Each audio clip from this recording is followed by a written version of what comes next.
తిరుపతిలోని శ్రీ గోవిందరాజస్వామి వారి ఆలయ వార్షిక బ్రహ్మోత్సవాల్లో భాగంగా 4వ రోజైన మంగళవారం శ్రీ గోవిందరాజస్వామి వారు కల్పవృక్ష వాహనంపై భక్తులకు దివ్య దర్శనమిచ్చారు.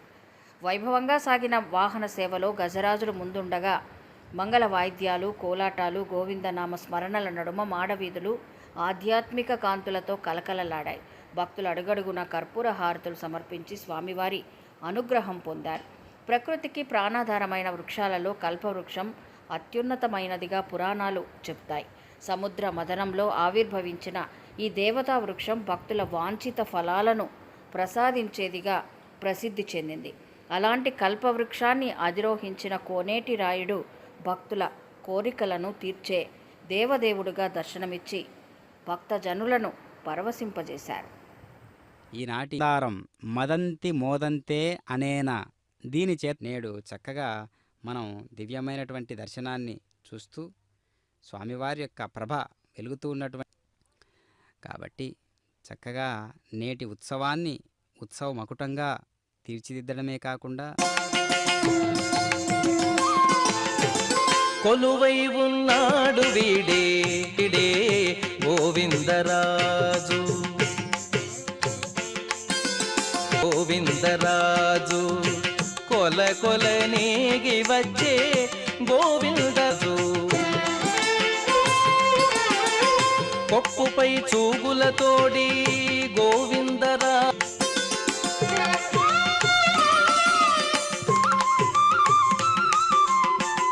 తిరుపతిలోనను తిరమై శ్రీ వెంకటాద్రి కురిసి వరములెల కొలనేగి వచ్చే గోవిందరాజు ఉన్నాడు వీడే ఆకార శబ్దాతీత నమో నమః.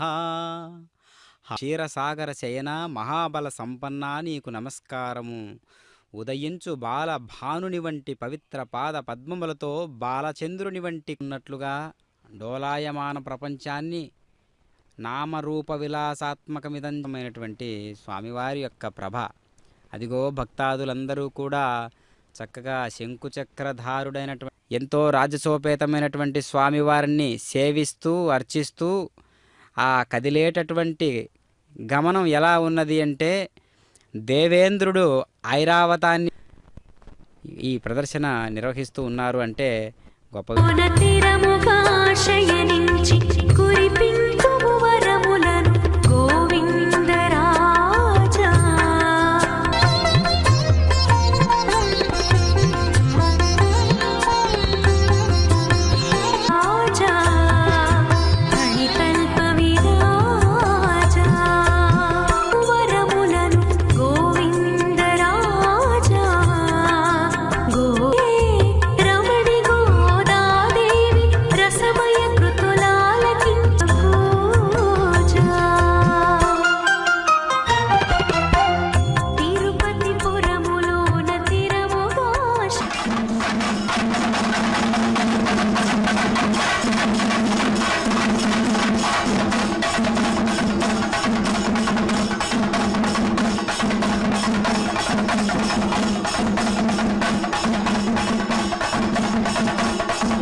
జాతి వృక్షాలు ఆయా జాతి ఫలాలనే ఇసుకొనేవాని తెలివిని బట్టి ఉంటుంది.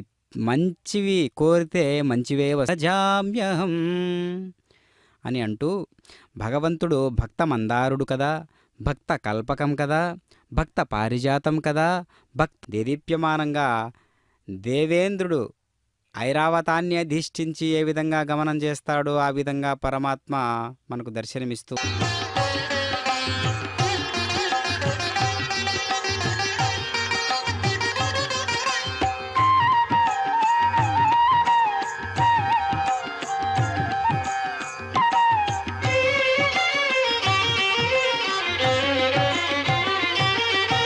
పక్షివాహన గోవింద, పాండవ ప్రియనే గోవింద, గోవింద సీతానాయక గోవింద, శ్రిత పరిపాలక